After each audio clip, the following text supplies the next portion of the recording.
এবং উত্তর নিয়ে আজকের এই ক্লাসটি সাজানো। এখানে তোমরা দেখতে পাচ্ছ ডিজিটাল প্রযুক্তির নমুনা প্রশ্নটি। এখানে পরীক্ষার প্রশ্নটির প্যাটার্নটি কিরকম হতে পারে তার ধারাবাহিকতায় তোমাদের জন্য এই নমুনা প্রশ্নটি তৈরি করা।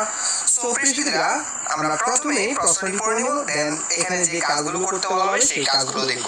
তার আগে তোমাদের সবার কাছে ছোট্ট একটা রিকোয়েস্ট থাকবে, তোমরা যারা এই চ্যানেলে নতুন অবশ্যই চ্যানেলটি সাবস্ক্রাইব করে দিবা আর এই ভিডিওতে অবশ্যই একটা লাইক করে দিবা। এখানে তোমাদেরকে বলা হচ্ছে যে বিজ্ঞান মেলার আয়োজন করতে।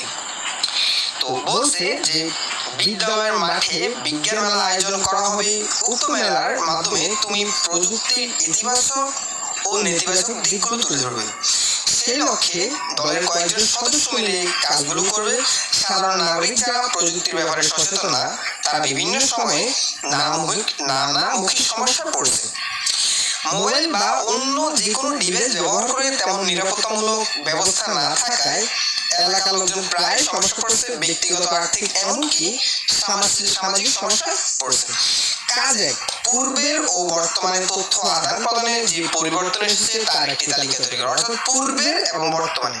তাহলে দেখো আমরা কাজ একের অ্যান্সারটা দেখে নিই যে পূর্বে ও বর্তমানে তথ্য আদান প্রদানের যে পরিবর্তন এসেছে তার একটি তালিকা তৈরি করা হলো।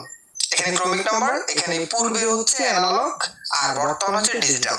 তো পূর্বে কি করা হতো? খবরের কাগজ ব্যবহার করা হতো যোগাযোগের ক্ষেত্রে, বর্তমানে মোবাইল। পূর্বে কি ব্যবহার করতো? হাতে আঁকা ছবি বা ছড়া, বর্তমানে কম্পিউটার।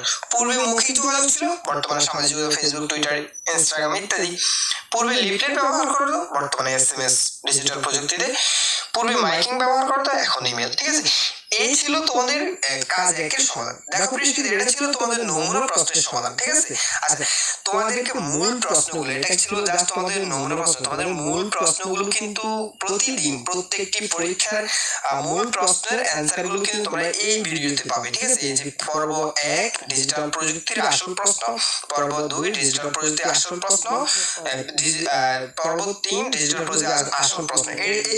এইভাবে কিন্তু তোমাদের মূল আসল যে প্রশ্ন, এটা জাস্ট নমুনা প্রশ্ন, এটা যে হুবহু আসবে এমনটা না। ঠিক আছে, এটা জাস্ট তোমাদের প্রশ্নের প্যাটার্নটি বোঝানোর জন্য অন্যান্য ক্লাসের ডিজিটাল প্রযুক্তি পরীক্ষার যে ধারাবাহিকতায় মূলত প্রশ্নটি তৈরি করা হয়েছে তার ধারাবাহিকতা মূলত তোমাদের জন্য এই নমুনা প্রশ্নটি তৈরি করা। ঠিক আছে, তো তোমরা এই মূল অ্যান্সারগুলো পাওয়ার জন্য অবশ্যই চ্যানেলটি সাবস্ক্রাইব করে সাথে থাকবা। তাহলে আমি যখন প্রশ্নটি পাওয়ার সাথে সাথে যখন ভিডিওটি আপলোড করবো তোমাদের স্ক্রিনে শো করবে, তোমাদের আর খোঁজাখুঁজি করা লাগবে না।